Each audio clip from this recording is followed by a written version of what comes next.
If you make a list of the elements you'd expect to find in an aeroplane, things like wings, tail, fuselage, you'll find that at some stage of aviation's history, some designer has done away with each of them. Some makes of aircraft have not had wheels, others have lacked fuselage and tail. The variety of shapes that have appeared at one time or another as aeroplanes is staggering. Yet, for each of them, there was a design idea that logically directed the outcome. Admittedly, some of the premises on which various shapes were based were either wrong or simply perverse, and some indeed look, if not insane, then certainly bizarre. We have our conception of what looks normal in an aeroplane. Yet, today's conception bears little to no relation to the first flying machines, and probably will bear only limited similarity to the leading edge of future aircraft design. It is, however, also true to observe that designers often pursue ideas that are ahead of their time, and that there are many instances, like the flying wing, where one era's designs had to await another era's technology or need to be proceeded with.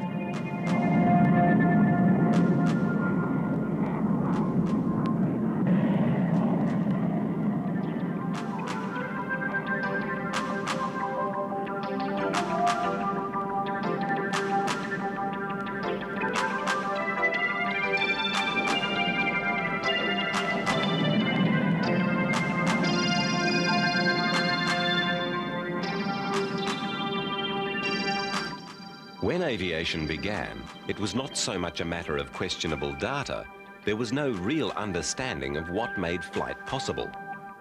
There were some ideas available that observably worked, but the essence of how they worked would not in fact be answered for many years. Hence, much common sense was wasted in following assumptions that were based on wrong interpretations of why some flying machines did work. In today's sense, there was no scientific basis to the avenues explored by designers.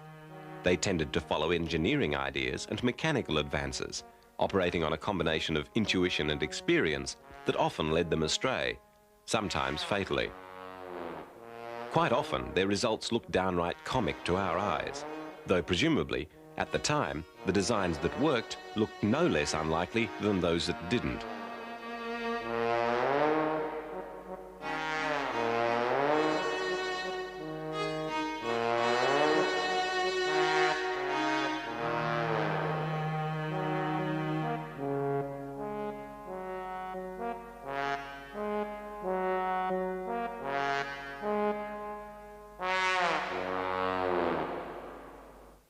By the 1940s, the variety of shapes considered were, in the main, based around configurations that we would recognize clearly as capable of flight, although still there was a certain amount of hopeful supposition about some elements. Here, Alexander Soveski, who founded what was to become the Republic Corporation, shows a model of his pet project for a long-range passenger seaplane. With its huge retractable pontoons and accommodation within the wings, the plane displays an attachment to past certainties, harking back to the flying boats. But it also exhibits quite modern considerations of drag, and one suspects, had it been built, it would have been fairly successful in meeting its design objectives. At the time, it represented the informed view of an aviation expert on what the future of the aeroplane would be. Today's designer looks to the future with the aid of sound scientific information and the huge capability of computers to study and assess his propositions. The shapes he looks at in his considerations of future demand can be extensively tested without being built, and those that will be built will have already been refined to extreme tolerances, with little to no uncertainty about their ability to perform. The restrictions he has to conform to relate to the complexity of the aeroplane and the cost of its construction. The shape of a plane is, of course, largely dictated by its function, and enough is known to suggest a shape once the parameters of the job a plane is to do are defined. For much of aviation's history, however, trial and error has been the order of the day.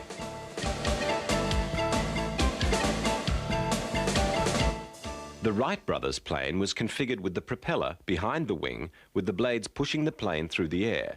This arrangement recurred throughout the piston-engined era, with several notable and successful aircraft being pushers. The Japanese Shinden, or Magnificent Lightning, of World War II was not only a pusher, but employed canard winglets in a tail-first arrangement that's reappeared in very modern fighters of today. Although orders for the plane were placed, it never made it into production.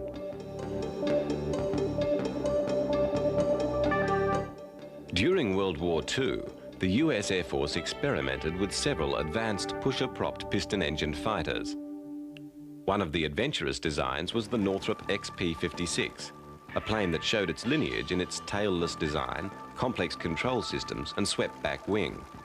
It was originally designed without a dorsal fin, but one was added before its first flight on the 6th of September 1943. The plane used contra-rotating propellers spinning behind the fins.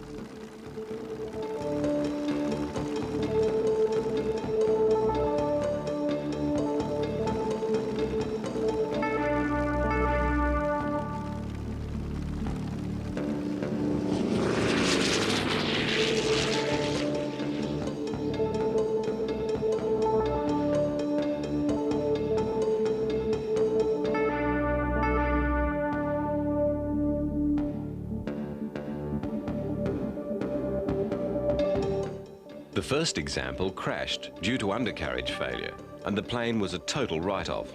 The pilot, John Myers, though badly injured, survived and recovered to fly again. With its wingtip Venturas, elevons, air-operated bellows rudders and wing root intakes, the XP-56 exhibited the innovation and design daring that was the hallmark of the Northrop company. Only 2 XP-56s were built, but for such an extreme design, they were quite successful planes. The Germans, meanwhile, were developing the Dornier 335 with propellers at both ends. The plane actually went into series production, but only a few had been delivered to the Luftwaffe by the end of the war. Here, the designer's experimentation with engine placement saw 2 embedded in tandem in the fuselage, one behind the cockpit driving the rear propeller by means of a shaft. 2 versions of the 335 went into production, the single-seat fighter bomber and a 2-seat night fighter.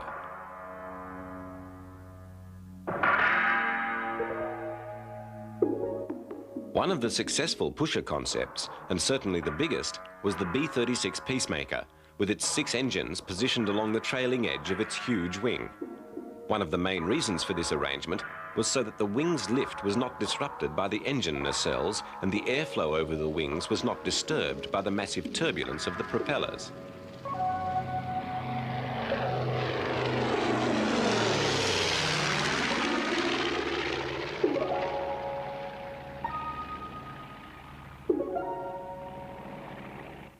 The arrival of the jet engine set a whole new range of problems and options to the designers. Not the least of the considerations they now faced was the limited power of the early jets, which saw the emergence of aircraft like the Junkers 287, which, in addition to its forward-swept wings, employed multiple engines, in this case in a pair on the nose and another pair on the wings. And this still left the Junkers light on for power, and it often employed rocket pods to assist takeoff. The Germans experimented with several large multi-engined jets, and some of their designs have either influenced or mimicked the efforts of post-war designers in other countries. Martin's XB-51 had 2 of its 3 engines slung on pylons under the fuselage, with the 3rd mounted in the tail. The placement of the engines was decided upon to keep the intakes clear of the disturbed air around the plane's fuselage. One reason for such an arrangement. Another reason for an arrangement where the engines sit clear of the fuselage on pylons is best exemplified by the A-10, where the possibility of damage to one engine sending bits of debris into the other is minimized by keeping the engines as far apart as possible, so that hopefully the plane will survive battle damage. The location of the engines of a plane and the number of engines to be used remain variables that designers weigh in developing new aircraft. Even today, new planes appear with shapes that we find odd, like the way that the nearly familiar shape of Boeing's YC-14, suggesting the Hercules and Lockheed's other transports, is disrupted by the positioning of the engines in their barrel-like housings before the wing. This is no accident or whim, but reflects the particular role intended for the plane, with the wings deflecting the engine's thrust to shorten takeoff.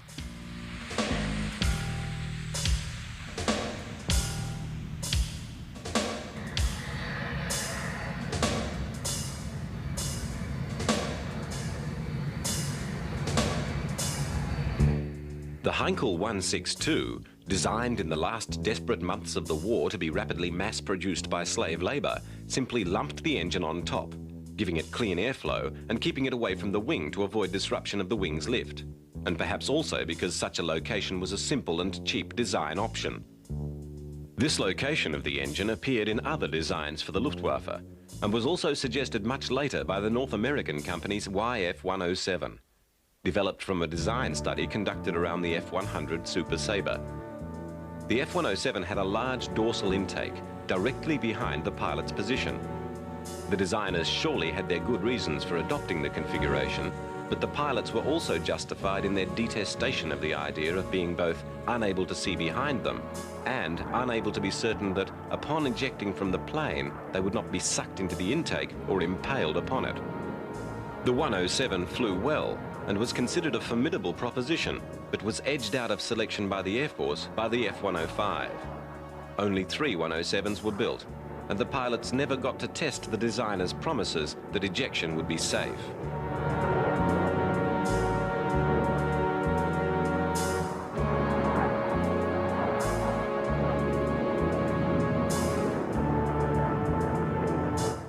With a plane like the F-107, with the jet buried in the fuselage, the disruption to the exterior of the plane is caused by intakes to supply air to the engine.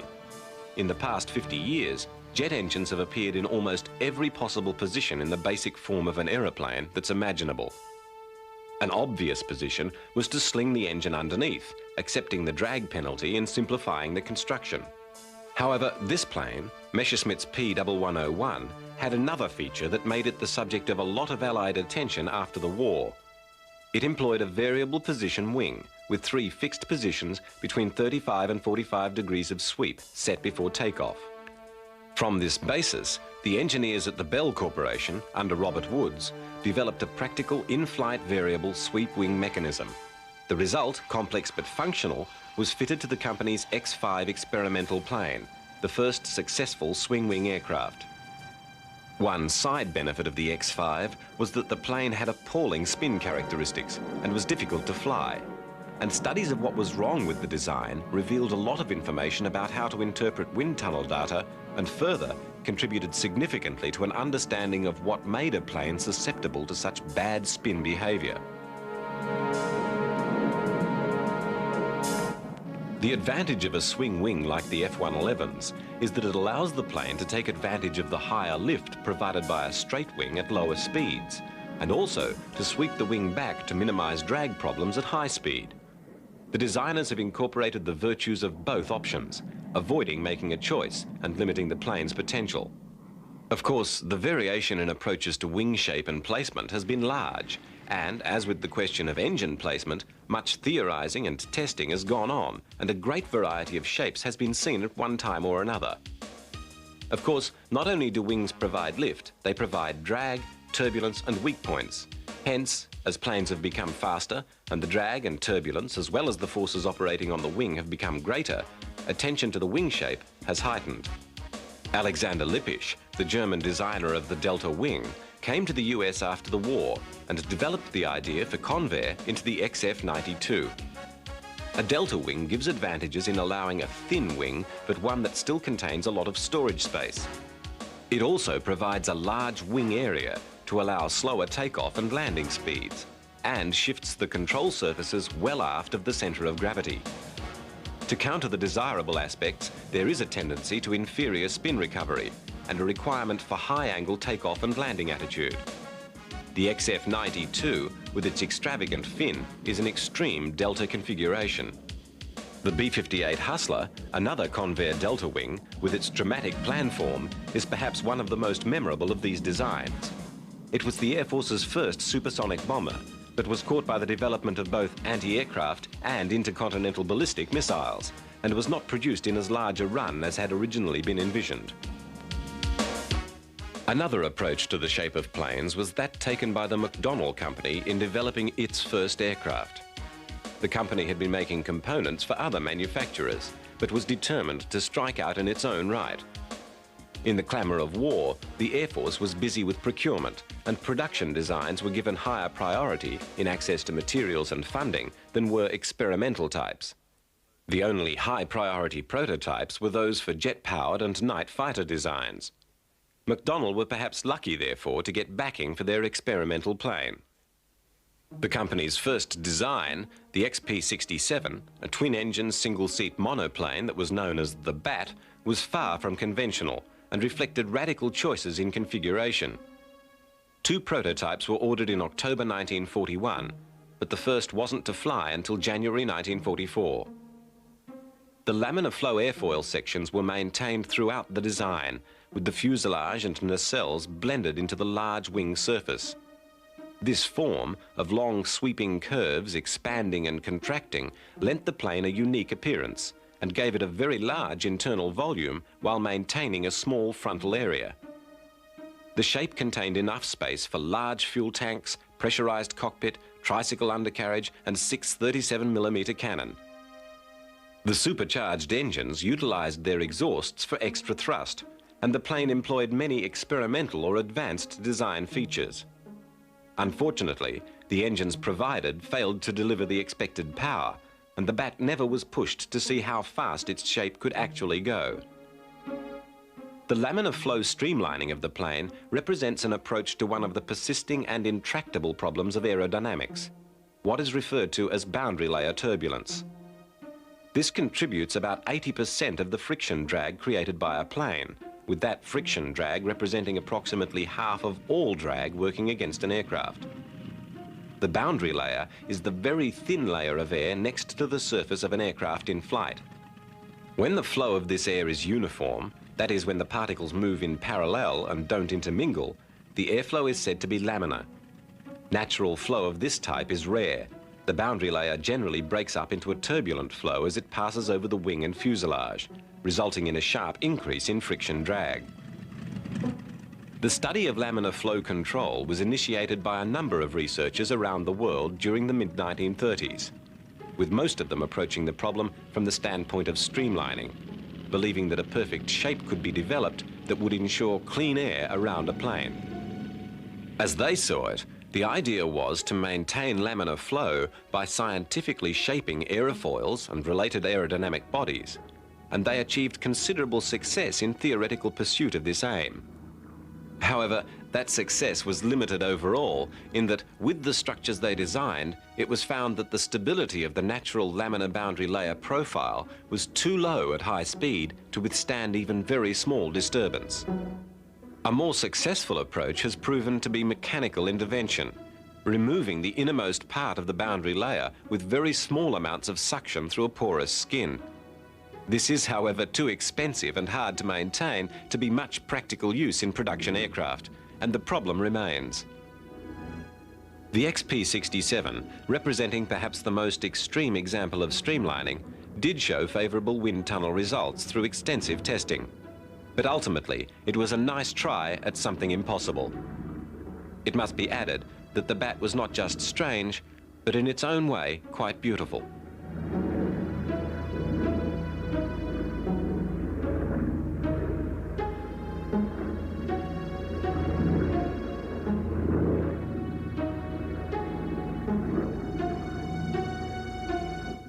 After a generally unsatisfactory performance in testing, due in no small part to the limits of the engines, the first XP-67 crashed on September the 6th, 1944, and the second example was cancelled, bringing the career of the Bat to a close.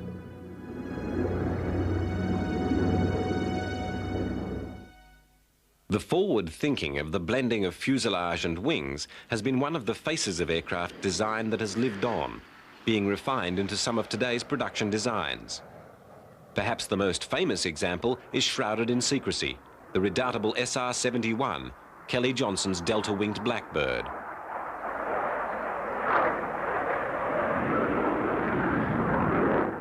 Another plane with blended shapes is the variable geometry B-1, which has emerged from its off-and-on development as one of today's most potent military aircraft. Fast, capable of nap-of-the-earth flight, and using a battery of inboard computers. Its sleek lines and advanced avionics combine in a form that is dictated by its mission. incursion by manned bombers into hostile airspace being so difficult today that the plane's only hope of success in carrying out a mission lies in its stealth and electronic countermeasures abilities.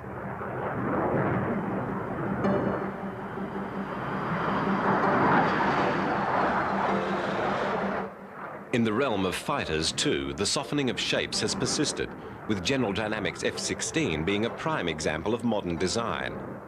Here, the most important aspect of the design is that it's deliberately unstable, having its centre of gravity too far to the rear, and the plane is kept flyable by the constant ministrations of computers. The advantage of this arrangement being in augmented manoeuvrability. Without the computers, the plane would porpoise uncontrollably. With the computers, it's one of the world's top air superiority weapons.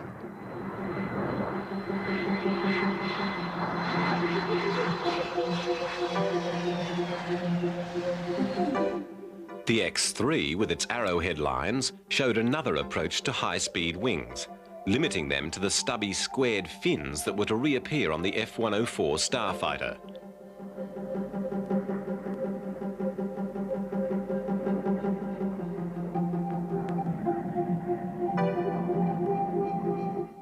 In 1950, another American fighter that drew upon German wartime research made its first flight, the Vought F-7U Cutlass, a carrier fighter for the United States Navy that started another of the design genealogies we can trace to the current day. The Cutlass was an extreme design for its time, a tailless single-seater with two afterburning turbojets and twin rudders midway out on the 38-degree swept-back wing's trailing edge. The wings had an aspect ratio of 3:1 and leading-edge slots. This layout offered advantages for a carrier-based aircraft, for it offered a high rate of climb and top speed, combined with compactness when the plane's squared wings were folded.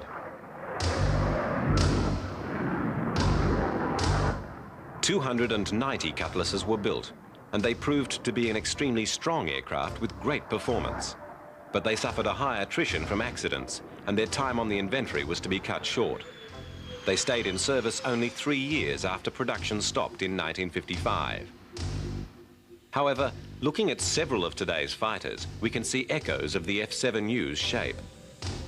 Here, the designers had done away with the conventional tail of an aircraft and its attendant drag and turbulent vortices. The predictable elements of an aeroplane must therefore be seen as options, dictated to by the nature of the task at hand. Planes with no tail offer advantages for some functions, and the Cutlass, like today's F-14, was an excellent carrier-based fighter.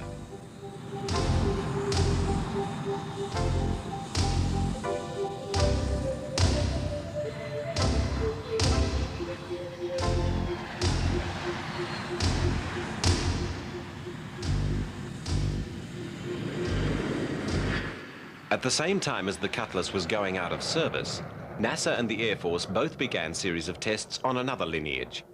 This time, not only was the tail missing, so were the wings. The functional specifications for this aircraft were completely new. It was to be a flyable orbiter, a spacecraft that could be flown back to a landing after surviving hypersonic speeds and extreme heat in re-entry. The descriptive normally applied to these shapes is lifting bodies. They do in fact have a wing-like aerofoil cross-section, but it's the whole fuselage. The shapes avoid having any flat planes to present to friction in re-entry with their softened belly lines and nose. They were designed to present minimal drag in their long semi-powered glides. It was planned that they would have their own rocket motors to allow them to maneuver in the Earth's atmosphere and land in a fairly conventional way. The lifting bodies arose out of research conducted by NASA, which was picked up on by the Air Force in considering a project for reusable spacecraft that must be seen as the grandfather of today's space shuttle. NASA's HL-10 and M2F2 were both constructed by Northrop, and both had fairly checkered careers. They proved to be extremely tricky things to fly. They were tested and flown successfully, though of course they never achieved the grander aims of their designers. In the main, because the technology of that era, and indeed still today's technology, could not provide the materials or the avionics to allow such a plane to be successfully built.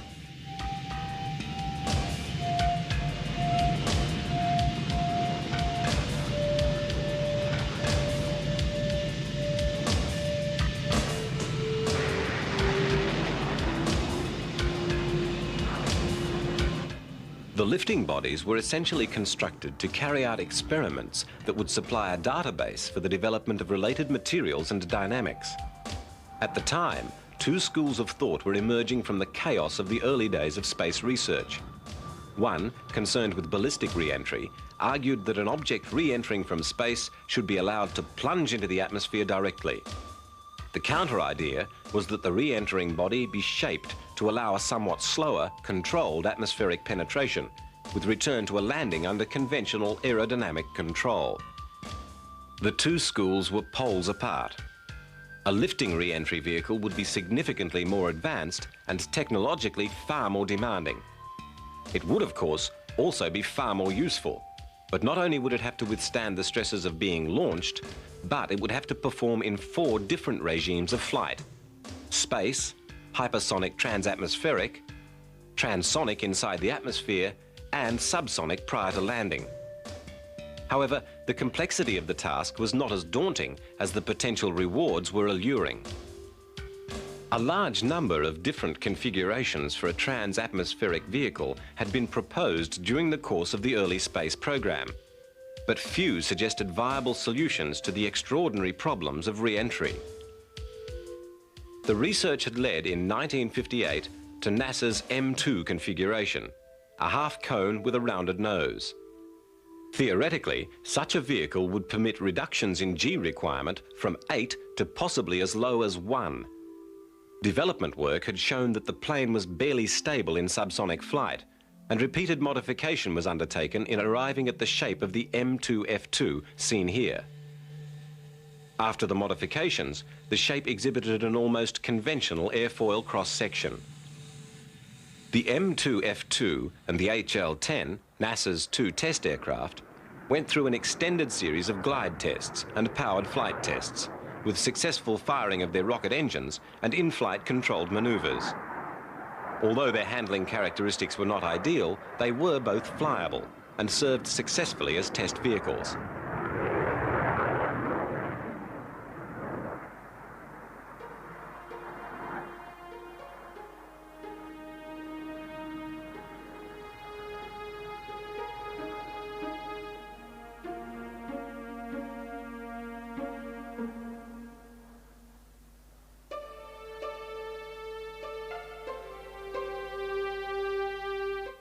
The NASA tests on their lifting bodies followed considerable work by scientists and engineers working within NASA's own facilities, developing the basic theories of the aircraft and also constructing and testing a model of the proposition, the M2F1.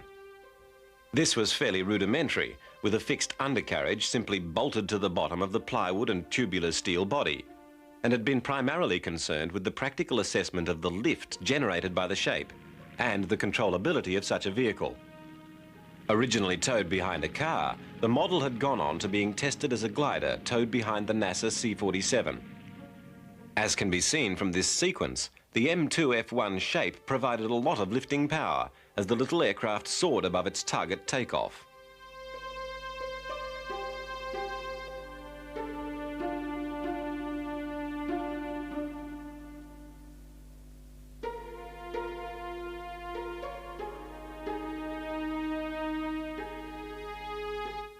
Earlier, the Air Force had been involved in the Boeing X-20 Dinosaur program and the Martin X-23 tests. These had also been involved in the same problem, the design of reusable, controllable re-entry vehicles, and the X-23 in particular had been a forerunner of the lifting body configuration. The Dinosaur, cancelled in 1963, had never actually progressed beyond the construction of mock-ups. But a lot of the work done in proving technologies and materials to be used in the program was of great value years later, in the development of the Rockwell Space Shuttle.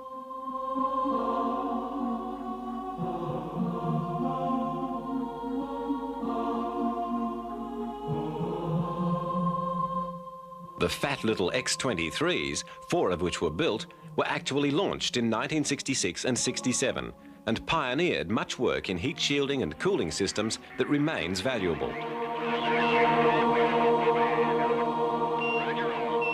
Begin a status, Fighter. Go. Booster. Go. GNC. Go. Eagle. Go. Go at 40, Capcom.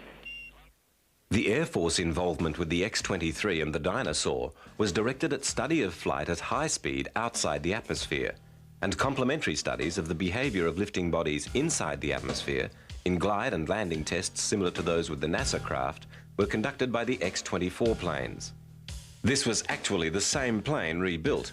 Originally the X-24A, based on research by the Martin Company, the plane was rebuilt as the X-24B, with a totally different appearance, to reflect theoretical studies conducted by the Air Force itself.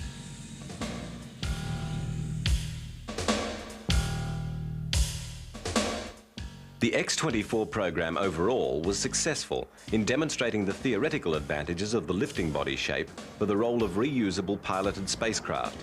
And further, they demonstrated reliable controllability beyond that of the earlier NASA models.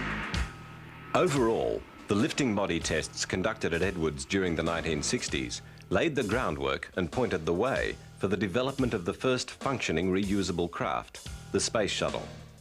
However, they also dispelled some of the wilder hopes in relation to the concept of such space vehicles and spelled out the painful message about the enormous cost and the technological challenge involved in such dreams.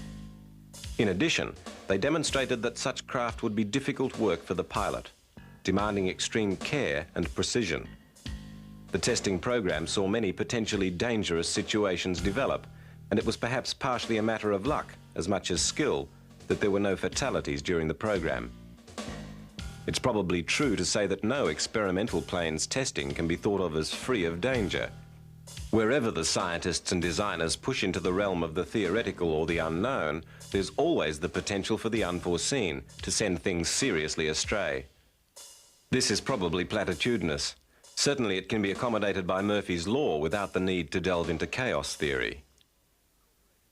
Where the lifting bodies incorporated the aerofoil into the fuselage and did away with the wings, there's long been another school of design that reversed this to make the plane all-wing, doing away with the fuselage and tail. In this case, though here we're looking at the German Horten flying wing of the Second World War, the leading voice and the leading practitioner of the design school was an American. The Horten brothers' work was based upon the vision of a man who pursued the dream of the flying wing from very early on, building his first such aircraft, a balsa model, in 1923. He was to doggedly pursue that dream for 3 decades, convinced that one day the skies would be filled with flying wings. Not a wide-eyed visionary, he was an experienced and successful aviation designer, Jack Northrop, seen here on the left, and he had the knowledge and expertise to see his dream come to fruition, and in fact to build a series of planes to prove his case. However, it was to be a long time before a flying wing was to go into full production. In 1940, Northrop built and flew the N-1M as preliminary research to lead up to a large bomber. It was to be followed by a series of variations over the next few years. Next was the N-9M, which was a 60-foot model of the bomber to come. But Northrop was also concerned to build flying wings to cover the whole spectrum of military needs, and new planes appeared at regular intervals. To an outsider, there must have been a somewhat obsessive quality about the constant evolution of the types. With the concept so radical, there was plenty of tinkering to do to establish the safest and most controllable configuration and adopt it for use. Along the way, there were to be several notable achievements, including the MX-324, which was the first rocket-powered aircraft to fly in America.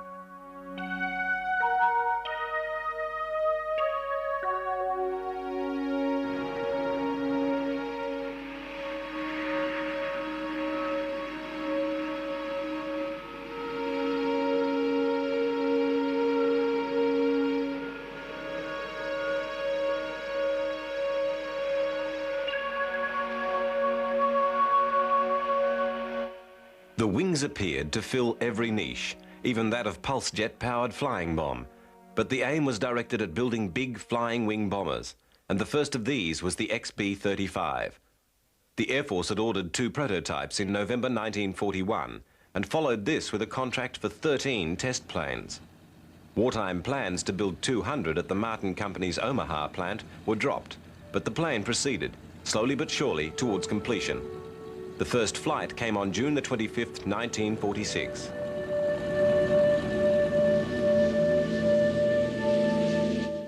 The crew consisted of 9 men, and there was accommodation for an additional 6 relief crewmen. The relief were necessary because the plane was designed to be capable of a cruising range of over 10,000 miles.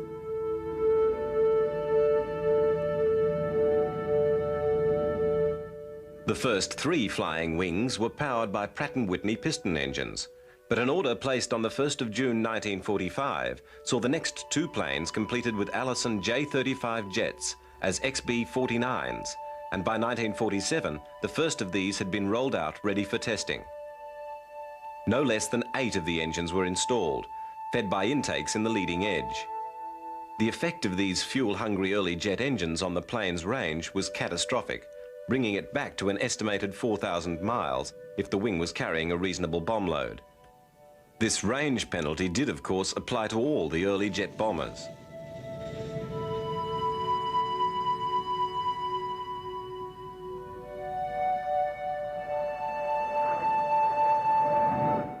The XB-49 first flew on October the 21st, 1947, and the plane was soon to demonstrate its worth, averaging over 500 miles per hour on some of its extended test flights. It's worth noting that the Air Force at the time was also working with the Convair company on the B-36, the massive 6-piston engine post-war strategic bomber that was to go into full production. This plane, which was to be the Air Force's strategic backbone for the next 10 years, was never to approach 500 miles per hour, even with added jets on later models.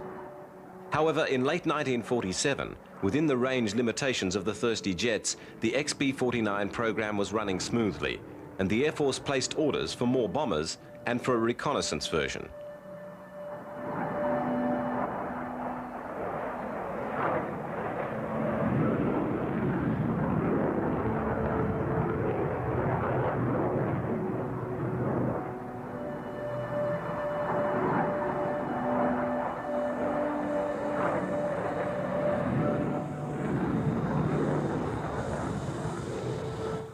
The heart of the idea of the wing was that without the drag and turbulence of the fuselage and tail, a plane with a given power plant and fuel storage would be able to carry a comparable load further and faster than a conventional aircraft of similar specifications.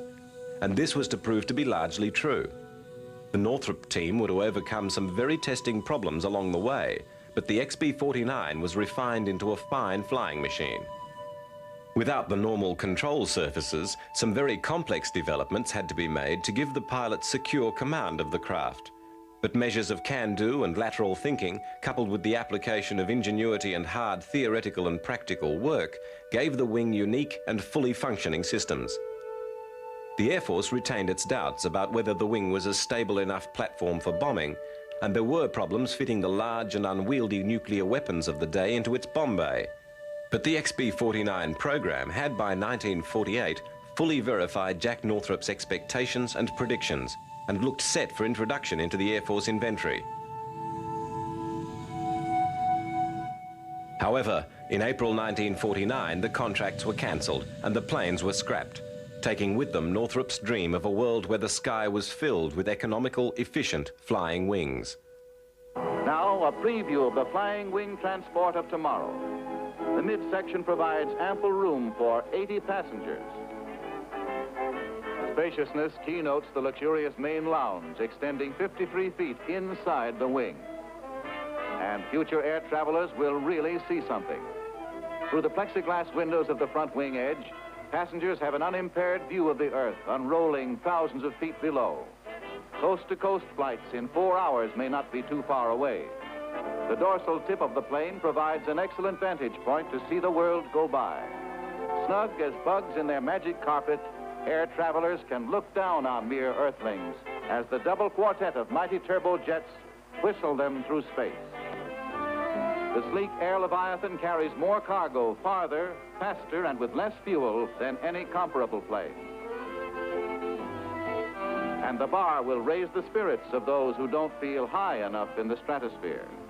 The flying wing has the stability of a fine club. The public quickly accepts all the miracles that science provides. Even skyliners like this will become commonplace. But the giant flying wing is more than a super streamlined airplane. It is the fulfillment of scientific vision, and symbolizes the practical dreams of science for our world of tomorrow. When the Flying Wing reappeared, it was not to be as a luxury liner of the skies, but as something altogether more advanced and dangerous. The stealth bomber, the B-2, built by Northrop's company, took to the air in 1989 after a long and secretive gestation, using developments of the controls of the XB-49 and owing a lot to the work done during that plane's construction and flight testing. Jack Northrop, old and infirm, had been one of very few people not directly involved in the program to be told anything about it. And he died knowing that his vision of the Flying Wing was to be fulfilled in this strange and menacing new shape. Who knows? The future may yet see flying wings abounding on the world's airways. But for the moment, this is the only flying wing in production.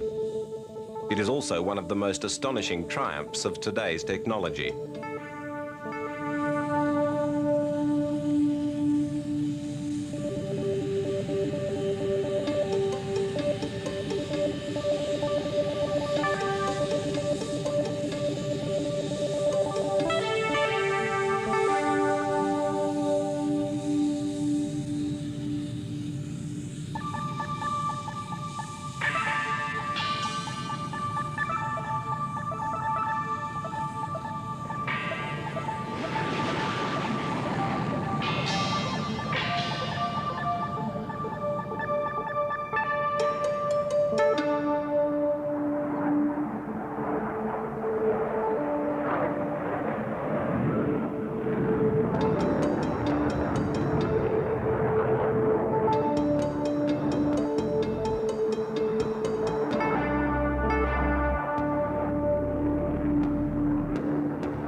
Like the flying wing background of the B-2, the origins of the X-29 go back to work done over 50 years ago. This plane, built by the Grumman Corporation and first flown in December 1984, is in part designed to evaluate the assertions of research which was first presented in a scientific paper in 1935. The true value of that paper on swept wings in relation to forward swept wings has been impossible to test in the interim because of the inadequacies of the available technology. It was not until the development of advanced composites during the 1970s that there existed materials strong enough. Research and development is, like rust, constant. The creation of new materials, new avionics, new radars goes on, sometimes coincidental to potential applications to aircraft design. But with different new tools and materials, the designer can do different things to current shapes, old shapes, or new shapes. Some of the plans for large hypersonic passenger craft submitted to the X-30 project look suspiciously like very, very large versions of the 1960 lifting bodies. Some look like Flash Gordon artwork, and some simply look like nothing that's ever been thought out loud previously. Behind all of them, there's a fair certainty that they would be able to be built and do the job. If we accept that each new design generation looks strange when it's introduced, then the next generation could strike us as downright weird. Don't hold your breath, perhaps, but keep looking to the skies. There will, we can assume, be more strange planes to come.